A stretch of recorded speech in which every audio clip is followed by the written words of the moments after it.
아멘. 이것이 행복입니다. 네, 감사합니다. 이 시간 하나님 우리에게 주신 말씀은 고린도후서 9장 1절로 15절 말씀을 한 절씩 교독합니다.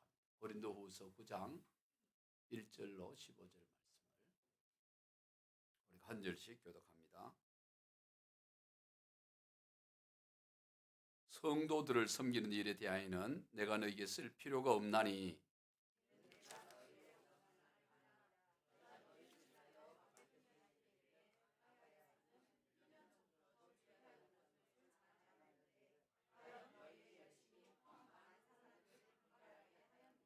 그런데 이 형제들을 보낸 것은 이 일에 너희를 위한 우리의 자랑이 헛되지 않고 내가 말한 것이 준비하게 하려 함이라.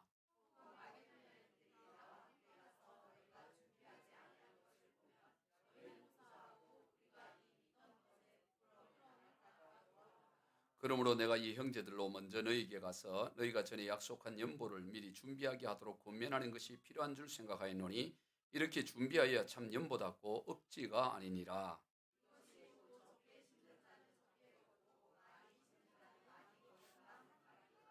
각각 그 마음에 정한 대로 할 것이요 인색함으로나 억지로 하지 말지니 하나님은 즐겨내는 자를 사랑하시느니라.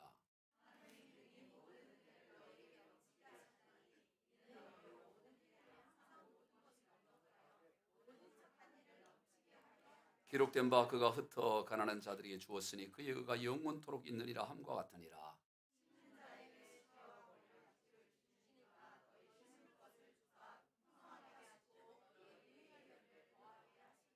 너희가 모든 일에 넉넉하여 너그럽게 연보를 하면 그들이 우리로 말미암아 하나님께 감사하게 하는 것이라.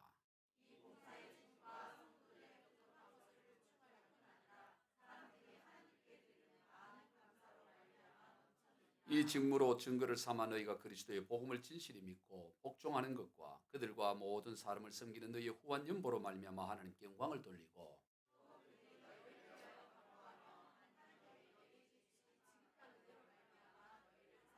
같이 읽습니다. 말할 수 없는 그의 은사로 말미암아 하나님께 감사하노라. 아멘. 할렐루야. 반갑습니다. 지난 시간까지 살펴본 대로 사도 바울은 고린도 교회 성도들로 하여금 오랫동안 기근과 박해로 인해 어려움에 처해 있는 어머니 교회인 예루살렘 교회를 돕기 위해 연보 곧 구제 헌금을 해줄 것을 독려했습니다. 그리고 그러한 구제 헌금을 전달할 사람으로 제자인 디도와 다른 두 형제를 고린도 교회에 파송을 합니다. 그 전에 사도 바울은 마게도냐 지역에 있는 교회들에게 고린도 교회 성도들에 대한 자랑들을 했습니다.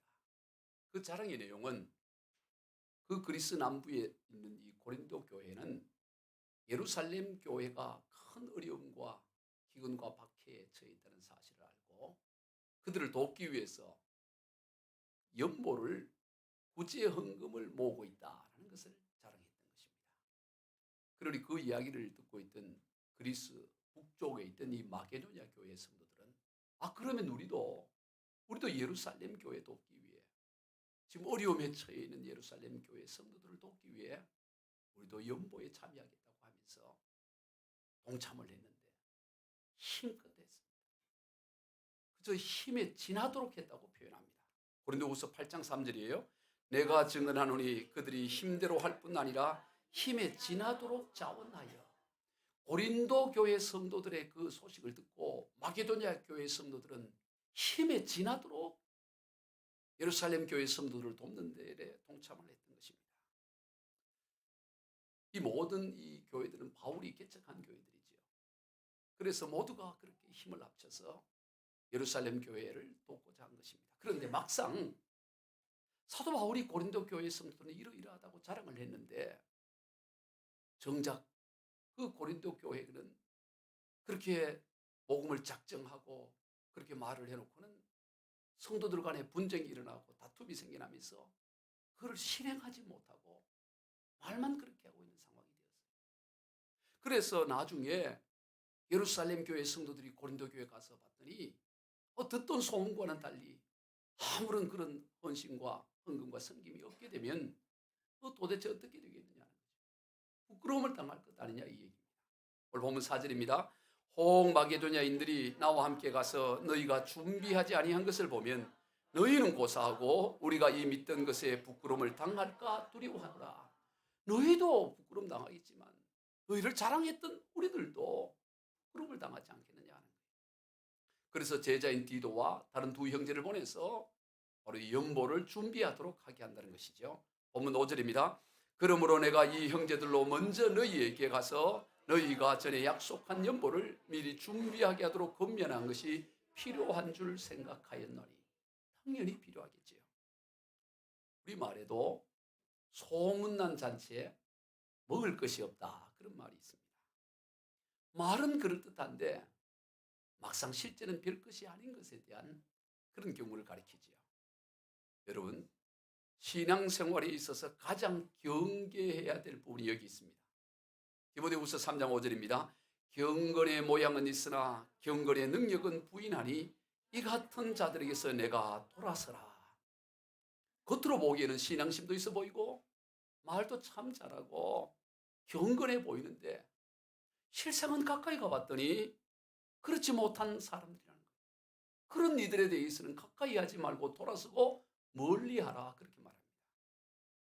여러분, 나무는 열매로 자신을 입증하는 거죠. 자신이 사과나무라고 아무리 크게 외쳐도 사과 열매를 맺지 않으면 의미가 없는 것입니다. 사과나무는 사과 열매로 자신의 나무를 입증해야 되는 것이죠. 사과나무에 대한 특성을 줄줄줄 외우는, 꽃은 4월, 5월경에 피어서 9월, 10월경에 사과 열매가 있고, 그리고 사과나무의 크기는 약 3m에서 5m, 아주 큰 것은 12m까지 자라고, 수령은 70년에서 100년까지 되기도 하고, 그 꽃잎은 5개로 된 오판 나무라고 잎이 5개로 되어 있으며 뭐 그 특성에 대해서는 줄줄줄 하는데 정작 열매는 가시 열매를 맺고 있다면 비웃음거리가 되지 않겠어요? 비록 그렇게 줄줄 특성을 말하지 않아도 사과나무는 사과 열매를 맺음으로써 자신이 사과나무라는 것을 입증해야 하는 것입니다. 여러분, 우리의 신앙생활도 마찬가지입니다.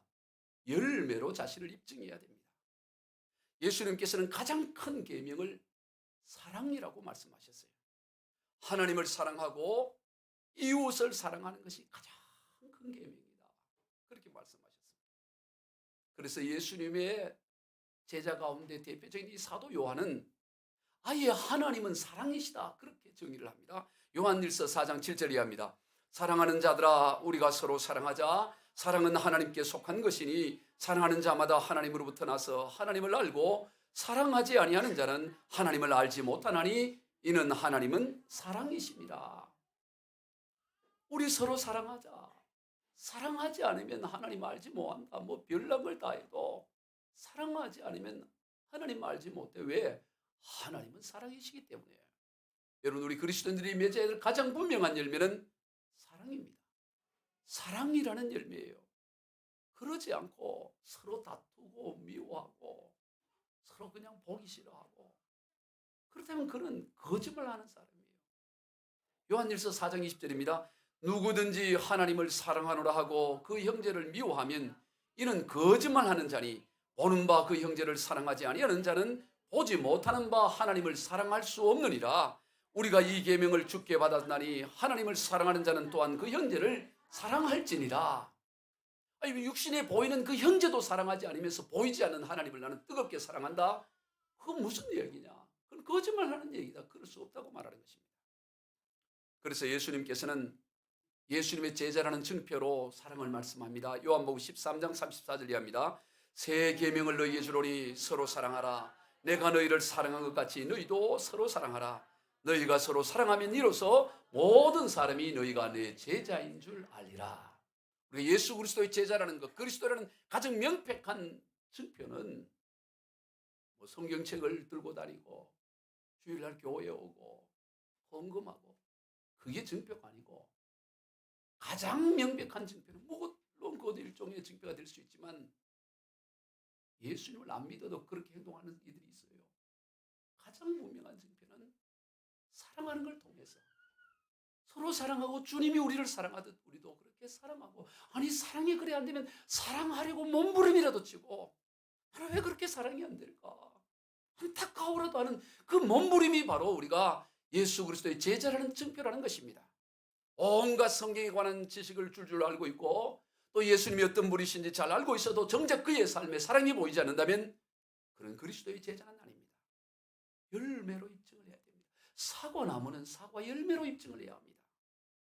오늘 본문에서 고린도 교회에 대한 사도 바울의 염려가 바로 여기에 있었습니다. 고린도 교회는 앞서 고린도전서에서 살펴보았듯이 온갖 은사가 풍성한 교회였습니다.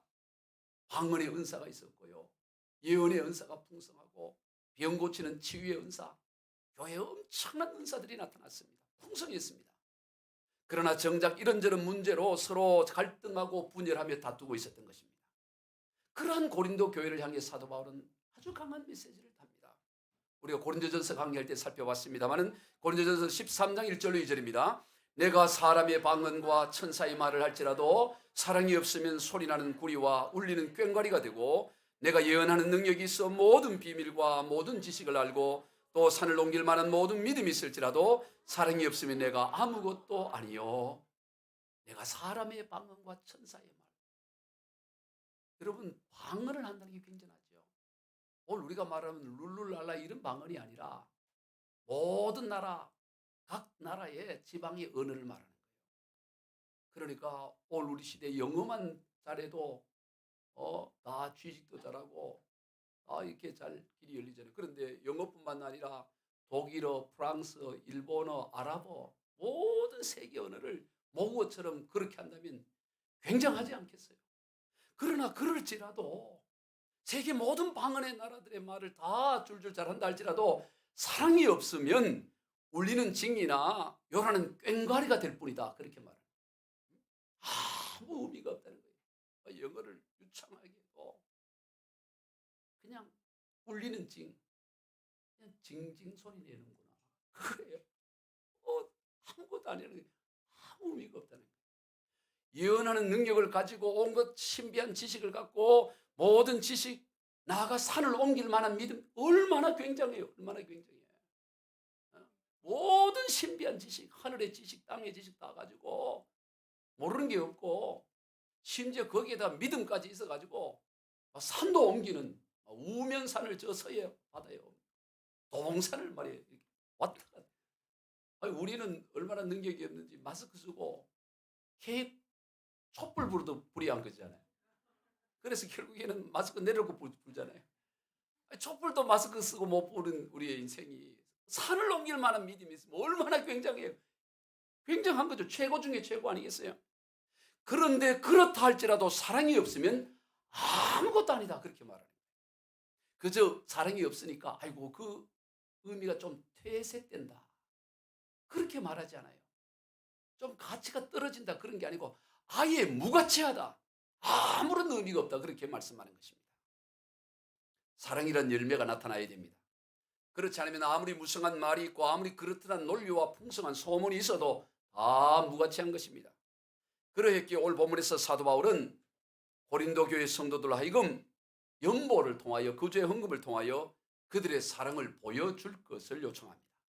고린도후서 8장 24절이에요. 그러므로 너희는 여러 교회 앞에서 너희의 사랑과 너희에 대한 우리의 자랑의 증거를 그들에게 보이라.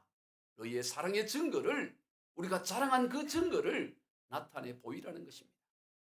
보여줘야 돼요. 말만 무성하고 보여주는 것이 없다면 도리어 부끄러움을 당하게 될 것입니다. 그래서 오늘 본문에서 사도 바울은 고린도 교회 성도들로 하여금 부끄러움을 당하지 않도록 하기 위해 디도를 비롯한 다른 두 형제 연보위원을 보내어서 미리 준비하도록 한 것입니다. 열매를 준비하도록 한 거예요. 성도 여러분, 여러분 하나님께 내어 보내드릴 만한 사랑의 열매들이 준비되어 있습니까? 부끄러움을 당치 않을 만한 증거들이, 열매들이 있습니까? 마치 마태복음 21장에 나오는 열매 없는 잎사귀만 무성한 무화과 나무 같지는 않습니까? 마태복음 21장 19절 이하입니다. 길가에서 한 무화과 나무를 보시고 그리로 가사 잎사귀밖에 아무것도 찾지 못하시고 나무에게 이르시되 이제부터 영원토록 내가 열매를 맺지 못하리라 하시니 무화과나무가 곧 마른지라. 이스라엘을 종종 무화과나무로 성경은 비유하고 있습니다. 여러분 무화과나무 아시죠? 무화과 열매, 무화과. 이 무화과는 말 그대로 꽃이 없습니다. 없을 무자 꽃자. 꽃이 없는 열매예요. 그래서 이 무화과나무를 보면 꽃이 이 잎사귀보다 열매가 먼저 이렇게 나오는 걸 보게 됩니다. 따라서 잎사귀가 무성한데 열매가 없다는 것은 이 나무에게서는 더 이상 과실을 기대할 수가 없어요. 시간 지난다고 해서 열매가 나중에 나오는 법이 없습니다. 그런 나무에게 남은 것은 죽음이라는 심판밖에 없는 거죠. 바로 이것은 당시 종교 지도자들에 대한 잎사귀만 무성하고 말만 무성하고 뭔가 그럴듯한데 그들의 삶 속에 사랑은 하나도 없고 누구를 정죄하고 미움이 가득 찬 그것에 대한 우리 주님의 경고의 메시지였던 것입니다. 오늘 이 시대 가운데서도 그 메시지는 그대로 적용이 됩니다. 오늘 우리에게도 신앙의 열매가 있어야 하는 것입니다. 사랑이라는 열매가 있어야 돼요. 그러한 열매에 있어서 가장 대표적인 것이 바로 오늘 본문에서 어려움 가운데 있는 이들을 물질적으로 돕는 연보곧 구제연금이라는 것입니다. 특별히 믿음의 형제들에 대해서 더욱 그러할 것을 강조합니다. 갈라디아서 6장 10절이에요. 그러므로 우리는 귀에 있는 대로 모든 이에게 착한 일을 하되 더욱 믿음의 가정들에게 할지니라. 모든 사람에게 다 선을 행하고 잘 베풀어야 되지만 특별히 믿음의 가정들에게 대해서는 더욱 그래야 된다. 왜냐하면 믿음의 사람들은 그리스도 안에서 한 가족이기 때문입니다. 가족을 먼저 돌보는 것은 지극히 당연한 일이죠. 예수님께서는 마태복음 25장에서 이렇게 말씀하십니다. 너희가 여기 내 형제 중에 지극히 작은 자 하나에게 한 것이 곧 내게 한 것이니라. 내 형제 중에서 지극히 작은 자라는 거예요. 형제가 아닌 자들도 돕고 베풀어야 되지만 그러나 형제 같은 교회 공동체 같은 믿음의 식구들을 그들 가운데 연약한 가운데 있는 일을 못 본 채하고 도와주지 않으면 그건 주님께 하지 않는 것이고 그들을 돕고 베푸면 그것은 주님께 하는 거라는 거예요. 여러분 가까운 가족도 돌보지 않은 사람이 먼 이웃을 돌볼 수 있게 그 말이 안 되는 거죠. 내 피부치도 돌보지 않고 내 믿음의 공동체도 돌보지 않으면서 나는 세계를 위해서 인류를 위해서 다 그 헛된 잎사귀만 무성한 이야기인 것이죠. 그러므로 오늘 우리는 어려움에 이 처해 있는 이들을 우리 주님께 돕듯이 도울 때 이것은 단순한 의무가 아니라 권리다라고 말하는 것입니다. 그래서 앞서 마게도니아 교회 성도들은 사도 바울에게 지금 큰 어려움에 처해 있는 예루살렘 교회를 돕을 수 있는 거기에 참여하는 특권을 허락해 달라고 요청을 해요. 세번역 성경에서 고린도후서 8장 4절입니다.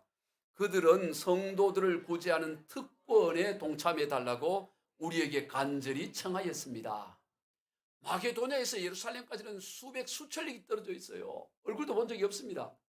그런데 그 교회 성도들이 지금 기근으로 인해서 가뭄으로 인해서 먹을 것이 없고 또 예수 믿는다고 박해를 당해서 살 길이 없는 그들을 돕는 일에 우리가 도울 수 있도록 거기에 동참할 수 있는 특권을 허락해달라 이렇게 도리어 요청을 한 것입니다. 참으로 놀라운 거죠. 믿음의 형제를 돕는 일은 특권이라는 것입니다. 나아가 오늘 본문에서 사도 바울은 이를 땅에 씨를 심고 거두는 것으로 설명하고 있습니다. 본문 6절이에요. 이것이 곧 적게 심는 자는 적게 거두고 많이 심는 자는 많이 거둔다 하는 말이로다. 연약하고 가난하고 힘든 이들을 도와주고 베풀어 주는 것은 마치 농부가 봄에 씨앗을 심는 것 같아서 많이 심을수록 많이 거두게 된다. 그렇게 말씀하는 것입니다. 여러분 농부가 땅에 씨를 뿌리러 나가면서 그 씨앗이 아까워갖고 뿌릴 때 막 손을 떨면서 아이고 아까운 거 이렇게 씨를 뿌리는 농부는 없어요. 예? 씨를 뿌리면서 아이고 아까워 어떡해 그런 농부를 본 적이 없죠. 기쁜 마음으로 기꺼이 씨를 뿌립니다. 왜 그렇습니까? 뿌리는 씨앗에 비해 가을에 맺어질 풍성한 열매를 더욱 기대하기 때문인 것입니다. 그래서 뿌릴 밭이 있기만 하면 밭이 없어서 못 뿌리는 거지 밭만 넓고 있기만 하면 조금이라도 더 씨앗을 많이 뿌리려고 하는 것입니다. 왜냐하면 뿌린 만큼 풍성한 열매를 거둘 것이기 때문이죠. 오늘 본문에서 사도 바울은 이러한 원리를 바로 남을 돕기 위한 구제헌금인 연보에 비유하고 있다는 것입니다. 즉 구제헌금은 그저 드림으로 사라지는 것이 아니라 마치 땅에 뿌려진 씨앗처럼 풍성한 열매로 반드시 돌아온다. 그렇게 말합니다. 그러므로 연보를 하고 구제헌금을 할 때 손해본다는 생각으로 억지로나 인색함으로 할 것이 아니라 기쁜 마음과 기대감으로 할 것을 권면하는 것입니다. 물론 그렇다고 해서 여러분 투자의 개념이 되어서는 안 돼요. 내가 요 가난한 사람이 요만큼 투자했으니까 그럼 좀 있다 보면 요거보다 더 많은 걸 얻겠지. 그런 심리로 하면 안 되는 거죠. 헌금을 하는 목적이 하나님께 투자하는 것처럼 내가 이만큼 헌금했으니 하나님 이렇게 더 큰 것으로 보답을 해야 됩니다. 부도나면 안 됩니다. 그런 심리로 하면 안 되겠죠. 기본 중에 기본은 하나님의 은혜에 감사해서 하는 것입니다. 그 나머지 풍성해지는 결과로 나타나는 거지 그것이 목적이 되어서는 안 되는 거예요. 먼저는 감사인 것이죠. 근본 하나님이신 예수님께서 우리를 구원하시기 위해 육신의 몸을 입고 이 땅에 오셔서 십자가에 처참히 죽으신 그 은혜를 생각할 때 나 같은 벌레 같은 인간을 구원하시기 위해 높고 높으신 하나님께서 인간의 몸을 입기 위해서 죽고 피 흘리신 걸 생각할 때 그 은혜가 감사해서 연약한 자를 돌보고 교회를 섬기고 그것이 기본인 것이죠. 그러기에 아무렇게나 하지 않는 거예요. 가장 귀한 것으로. 왜? 약한 자에게 드리고 섬기는 것이 그리스도의 몸인 교회에 섬기는 것이 그게 주님께 드린 것이라고 했으니 내가 헌금을 하고 섬기고 연보를 하고 그게 다 주님께 하듯이 언제나 최상의 것으로 기쁜 마음으로 그렇게 해야 된다는 것입니다. 미국에서 목회를 잘하고 계신 어느 목사님의 이야기예요.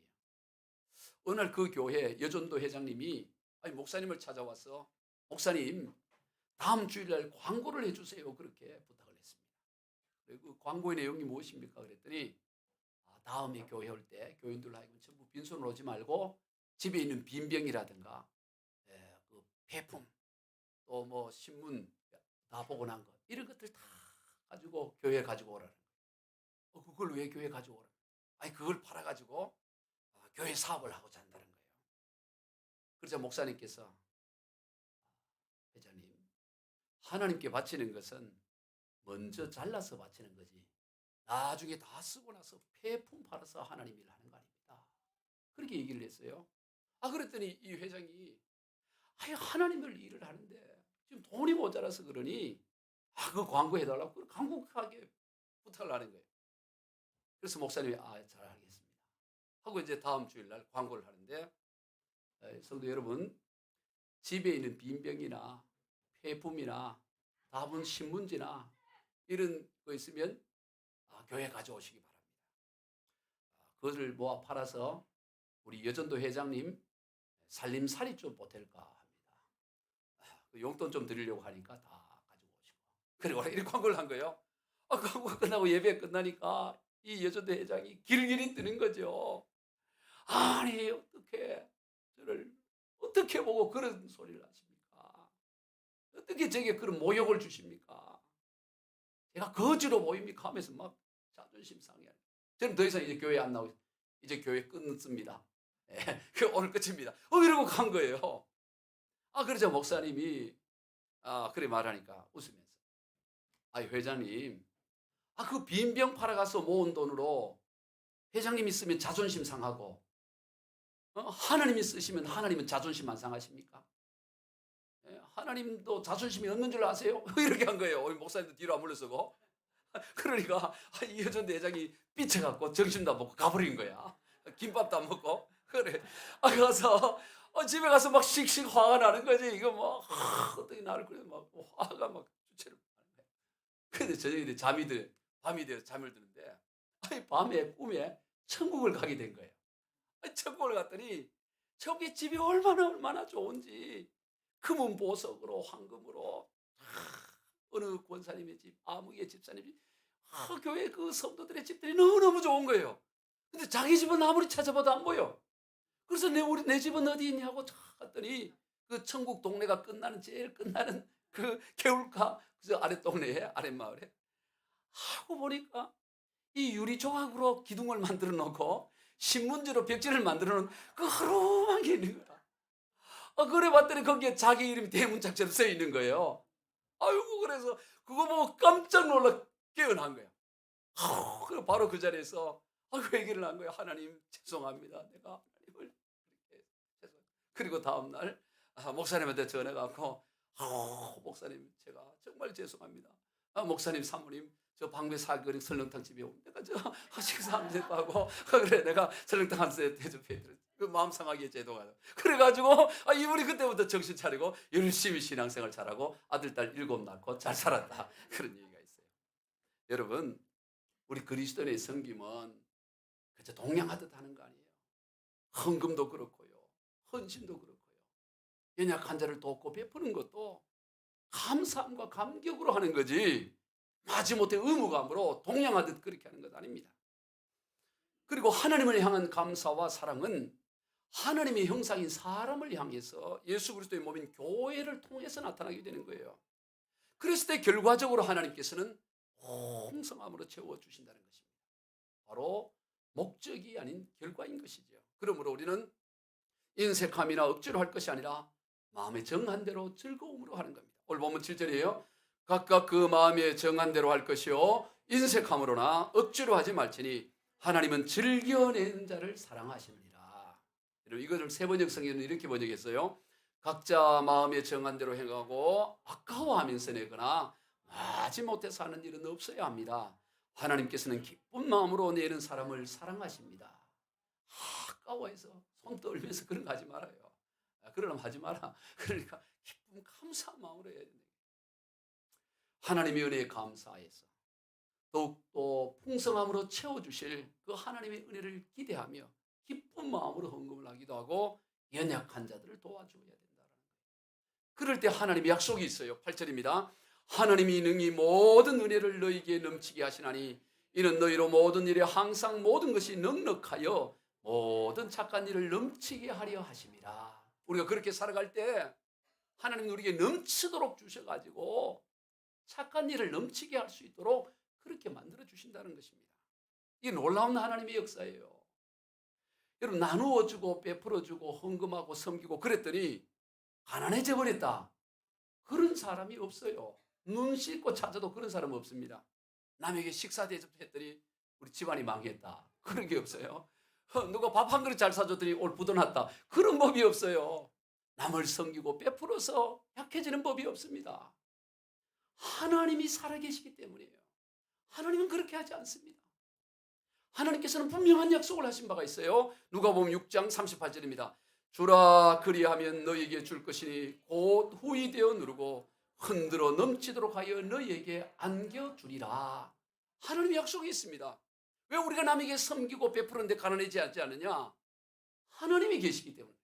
하나님께서 너희가 그렇게 할 때 내가 더 그러한 삶을 살 수 있도록 호의되어 누르고 흔들어 넘치도록 해주시겠다는 하나님의 약속이 있습니다. 그래서 베푸는 자는 더 베풀게 돼요. 풍성해지게 됩니다. 또 이게 하나님의 원리예요. 이게 신앙의 맛입니다. 여러분 이 맛을 알아야 돼요.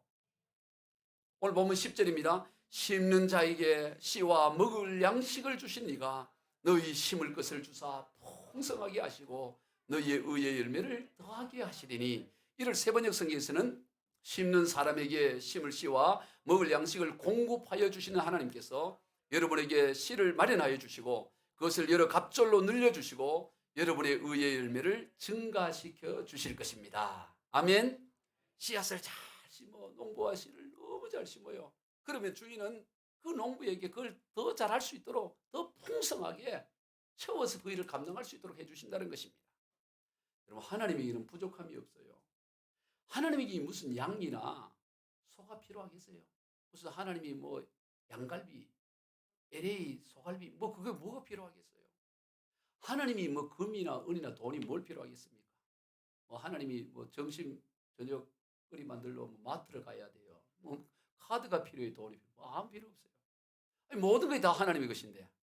그러므로 우리가 가진 것에 하나님께 특별히 드려야 할 게 없어요, 사실은. 왜냐? 드릴 수가 없어요. 물론 하나님 어디 계시고 예를 들어 하나님 육신의 몸을 입고 어디 저 방배 사거나 서초 사거리에 계신다 그러면 이 정심에 김치찌개라도 이렇게 대접을 하겠지만 그렇게 안 계시니 우리가 뭘 어떻게 할 수 있겠어요? 뭐 하늘나라에 계좌가 있어서 계좌 이체라도 할 수 있는 것도 아니고 또 하나님 그 필요도 없어요. 하늘 계좌 있다고 해갖고 뭐 계좌 이체 보냈더니 띵동 정에 뭐 얼마 들었어. 그거 감사합니다. 이게 뭐 또 문자 오고 이런 게 없다 이 말이지. 하나님께 우리가 뭐 직접 할 수 있는 방법이 없습니다. 그래서 하나님께서는 하나님의 형상인 사람에게 하는 것을, 근본 하나님의 본체신 예수 그리스도의 몸인 교회에게 하는 것을 하나님께 하는 것으로 동일하게 여겨주신다라는 거예요. 하나님께 어떻게 하냐? 하나님의 형상인 사람에게 하는 거. 하나님의 몸인 교회에 하는 것이 곧 하나님께 하는 것이고, 그렇게 했을 때 그 도움을 받는 이들이 도움을 준 이들에게 감사할 뿐만 아니라 궁극적으로는 하나님께 영광을 돌리게 된다는 거예요. 오늘 보면 13절입니다. 이 직무로 증거를 삼아 너희가 그리스도의 복음을 진실히 믿고 복종하는 것과 그들과 모든 사람을 섬기는 너희의 후한 연보로 말미암아 하나님께 영광을 돌리고, 또 그들이 너희를 위하여 간구하며 하나님이 너희에게 주신 지극한 은혜로 말미암아 너희를 사모하느니라. 이걸 세번역 성경은 쉽게 이렇게 번역해놨어요. 여러분의 이 봉사의 결과로 그들은 하나님께 영광을 돌릴 것입니다. 그것은 여러분이 하나님께 순종하여 그리스도의 복음을 고백하고 또 그들과 모든 다른 사람에게 너그럽게 도움을 보낸다는 사실이 입증되었기 때문입니다. 그들은 또한 여러분에게 주신 하나님의 넘치는 은혜 때문에 여러분을 그리워하면서 여러분을 두고 기도할 것입니다. 여러분, 이게 하나님의 놀라운 방식이에요. 예를 들어 만약 하늘나라 계좌에 직접 계좌이체를 하거나 뭐 하나님께 직접 김치찌개든 설렁탕이든 대접을 해버리면 거기서 끝나는 거예요. 그런데 사람을 통해서 하게 되면 여러분이 어려움에 처해 있는 지체에게 연보를 해주고 도와주고 베풀어주면 그 사람은 어떻게 할까요? 그 사람은 베풀어준 여러분께 감사하겠죠. 고맙습니다. 감사합니다. 그걸로 끝날까요? 그렇게 역사하신 하나님께 궁극적으로 영광을 돌리겠죠. 사람에게 감사하고 하나님께 감사하고 사람께 고마워하고 하나님께 영광을 돌리고, 그렇게 하나님은 일하신다 이 말이에요. 이거를 1부에 썼는데 2부에는 안 쓰려는데 이게 더 실감 있게 하기 위해서 전문 용어로 일타쌍피다. 그러니까 이게 사람도 좋고 하나님도 좋게 하는 거예요. 사람도 좋고. 뭔 말인지 모르는 찾아보지 않으셔도 돼. 그러니까 일타쌍피. 그러니까 이거 사람에게 도움을 줬더니 사람도 고마워하고 사람과의 사이도 좋아지고, 그 사람 또 하나님께 하나님 감사합니다 하고 영광 돌리고, 하나님은 그렇게 하시기 위해 사람을 통해 일을 하신다라는 것입니다. 하나님의 방법은 사람에게 있어요. 하나님은 사람을 통해 일을 행하시고 하나님은 사람을 통해서 영광을 받으시는 것입니다. 이런 이야기가 있어요. 독일 어느 교회 마당에 예수님의 동상이 있었답니다. 그런데 세계 2차 대전 때 폭격으로 예수님의 그 동상이 두 팔이 떨어져 나간 거예요. 그리고 세계대전이 끝나고 이제 교회가 정상화되어서 교회에서 이 마당에 있는 예수님의 동상을 어떻게 할 거냐 회의를 열게 된 것입니다. 동상을 제거하고 새로운 동상을 세울 건지 아니면 두 팔만 보수할 것인지 그렇게 이제 회의가 한 거예요. 어떤 사람들은 새롭게 아예 합시다. 한 사람은 아니 그냥 팔만 보수합시다. 이렇게 서로 의견들을 나누는데 한 분이 손을 들더니 다 좋습니다. 새로 하는 것도 좋고 그리고 팔만 보수하는 것도 좋습니다. 그러나 제 생각에는 그냥 그대로 두고 그 밑에다가 팻말을 우리가 예수님의 두 팔이 되겠습니다 라는 것을 써놓으면 어떻겠습니까? 이러는 거예요. 자, 여기서 만약 우리가 그랬다면 1번 새로 나는 싹 설치하면 좋겠다. 2번 두 팔만 보수하면 좋겠다. 3번 그냥 그대로 두고 그 밑에 우리가 예수님의 두 팔이 되겠습니다라고 그냥 글귀만 써놓으면 좋겠다. 몇 번을 여러분 택하겠어요? 그래. 이것도 갑자기 1번 이런 거 나오면 안 돼. 그게 설교와 상관 그런 역주행하는 거야. 그러니까 주행의 흐름이 있어야 돼. 차도 이게 흐름을 타야 돼. 3번을 해, 3번. 그래서 그 밑에 두 팔이 있는 거기에 우리가 예수님의 두 팔이 되겠습니다. 그렇게 했다는 거예요. 그리고 나서 그걸 볼 때마다 교인들이 마당을 지날 때마다 그렇지. 내가 예수님의 두 팔이 되어야지. 그래서 그들이 정말 주님의 두 팔이 되어서 열심히 교회를 섬기고 봉사하고 아주 이렇게 전도도 하고 그리고 이렇게 전도하라고 이름도 이게 주보 뒤에다가 막 붙여 쓰고 기도하고 그래가지고 그 교회가 그곳에서 아주 영향력 있는 좋은 교회가 되었다는 그런 이야기가 있어요. 할렐루야. 여러분, 하나님의 방법은 사람에게 있어요. 사람을 통해서 역사하시고 사람을 통해서 영광을 받으시는 것입니다. 오늘 저와 여러분이 보이지 않는 하나님의 보이는 두 팔이 되고 보이지 않는 하나님의 보이는 두 발이 되어야 되는 것입니다. 오늘 저와 여러분이 우리 주님의 팔이 되고 발이 되어야 됩니다. 우리가 그렇게 살기로 결단하고 그렇게 살아갈 때 전능하신 하나님께서는 우리가 능히 주님의 두 팔이 되고 두 발이 되도록 반드시 그렇게 세워 가실 것입니다. 말씀을 정해야 합니다. 신앙의 열매가 있어야 됩니다. 잎사귀만 무성하고 말만 무성한 것이 아니라 보여줄 수 있는 열매가 있어야 됩니다. 특별히 우리 그리스도인에는 사랑이라는 열매가 있어야 됩니다. 그러한 사랑의 대표적인 것이 연약함 가운데 있는 그들을 내가 가진 적은 것으로 베풀고 섬기는 것입니다. 우리 아까 행복이란 찬양 가사처럼 내가 가진 것 적지만 그것을 나누고 섬기는 것, 그게 바로 사랑인 것이죠. 그게 열매인 것입니다. 특별히 믿음의 형제들에게 더욱 그래야 됩니다. 그것은 마치 농부가 땅에 씨를 뿌리는 것 같아서 풍성함으로 돌아온다고 주님은 약속하고 있습니다. 그러므로 억지로나 인색함으로 헌금을 하고 헌신을 하고 연약한 자를 돕는 것이 아니라 기쁨으로 그렇게 해야 되는 것입니다. 그것이 우리가 살아가야 할 삶의 모습입니다. 그럴 때 넉넉함으로 하나님이 채워주시고 하나님은 우리를 통해 영광 받으실 것입니다. 우리 모두 그러한 삶이 다 되시길 주 예수 그리스도 이름으로 축원드립니다. 기도하겠습니다. 하나님 아버지 감사합니다. 오늘 우리의 삶이 주님의 두 팔과 두 다리가 되어서 주님의 우리의 삶을 통해